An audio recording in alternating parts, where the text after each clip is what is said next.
मैथिली दुल्हन इसके मनमोहक गीत जरूर सुने। यदि अच्छा लगा तो चैनल सब्सक्राइब जरूर करें।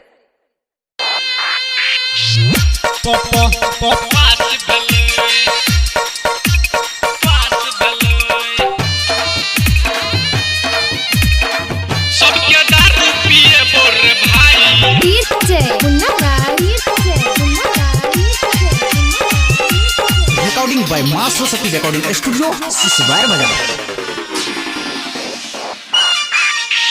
गाँव में शहर में सबके नजर में हमरो रिजल्ट झकासियले।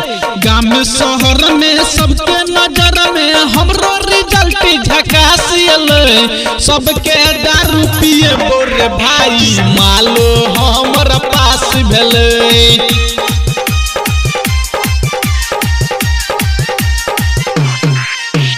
छपर फर के एल रिजल्ट केकरो नहीं मनी उदास भेले।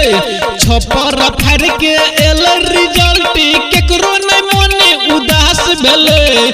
सबके बियर पिए बोरे भाई मालो हमर पास भेले।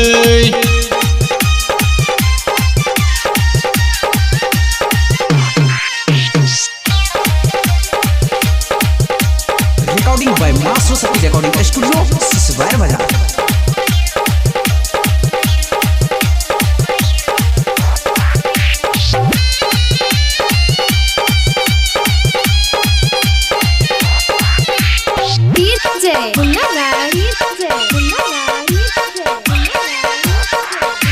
सब कोई हरदम कोहर छेलई करबे न तू पास रोई।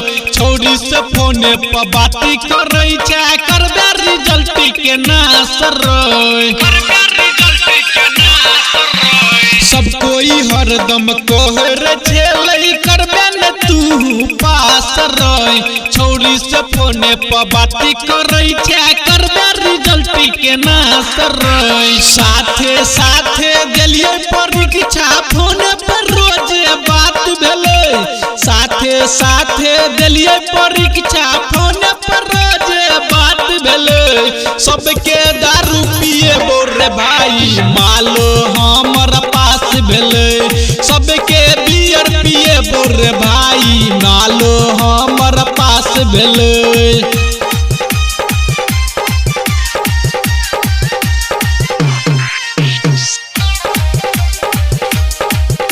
रिकॉर्डिंग बाय मां सरस्वती रिकॉर्डिंग स्टूडियो सिसवार बाजार।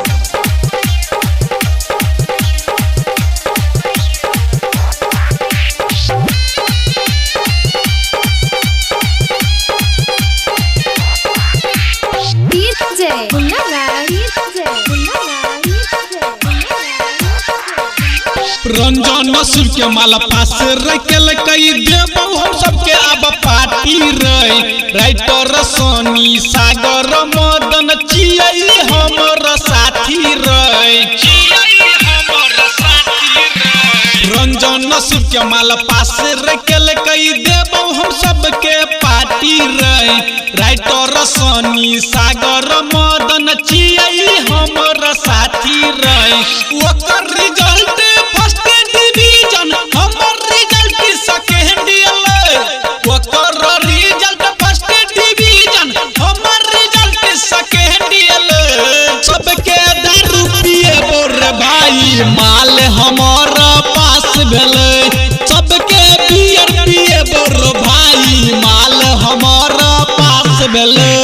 गाँव शहर में सबके नजर में हमरो रिजल्ट झकासियले। गाँव शहर में सबके नजर में हमरो रिजल्ट झकासियले। सबके दारू पिए बोरे भाई मालो हमर पास भेले। रिकॉर्डिंग बाय मां सरस्वती रिकॉर्डिंग स्टूडियो सिसवार बाजार।